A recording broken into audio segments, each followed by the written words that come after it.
Good afternoon, this is Brett Hayworth for Siouxland Public Media. The first Afrikaner refugees from South Africa arrived in Iowa this week.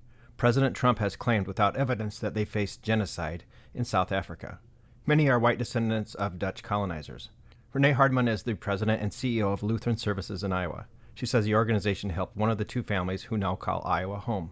There is, lots of dismay about who's coming over, why they're coming over, how they came over. We get that. But the nonprofits that are resettlement agencies don't get to pick and choose refugee status. That is a decision that's made at the federal level. Her focus is on helping other refugees already here with housing, jobs, and English language skills. Officials with LSI say they're concerned about the refugees from other countries who had been screened and vetted but had travel plans canceled when President Trump took office.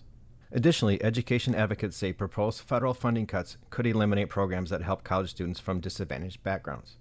Since the 1960s, TRIO programs in Iowa and across the nation have served first-generation and low-income students as well as students with disabilities. Morgan Bear, a member of the Meskwaki Nation, said TRIO helped her become the first in her family to graduate from college. It really gives students a reason to feel that they belong at the college that they're attending and that they can really see through that degree. A preliminary budget proposal from the Trump White House would cut the program from the U.S. Department of Education. Last year, TRIO programs received nearly $1.2 billion in funding and served over 880,000 students. The South Dakota legislature wrapped its session in March, and Iowa lawmakers did the same on Thursday. Now, the Nebraska legislature is slated to be in session through June 9th, and lawmakers appear to have solved a $432 million budget deficit.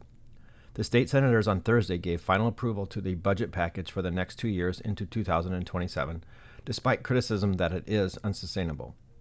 The budget plan includes what some state senators are calling sweeps, or short-term tapping of some state fund accounts that have positive balances.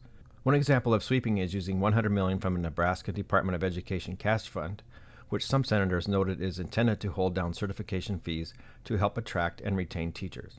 Appropriations Committee Chairman Ron Clements defended both the cash sweeps and the budget as whole. He said there will be transfers of monies from cash funds that are still sustainable, and those have extra funds built up over the years, so they're just using some of the excess.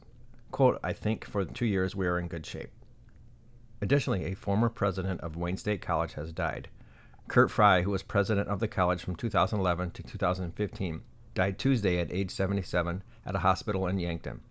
Fry began his career at Wayne State in 1985 and continued in several other roles, including 2 stints as interim president as well. Additionally, gas prices are dropping in Iowa, a trend that has moved into a second calendar month. Self-service unleaded gas prices reported by AAA had been below $3 since late August 2024 until a surge of prices took place in mid-February. They fell over the next month, then another price surge took them over $3 again in late March. As shown in the latest weekly report, Iowa prices have dropped for 6 weeks in a row. Most weekly drops were a few cents, and the Iowa unleaded price has decreased by a combined 23 cents from April 2nd to May 14th.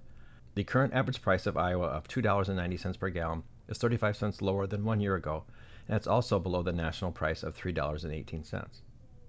Additionally, a special community meeting will be held in Lamars, Iowa at 5:30 p.m. Monday at the city's fire hall. The mayor has started setting a series of quarterly meetings in order for Lamars residents to discuss any topics they want.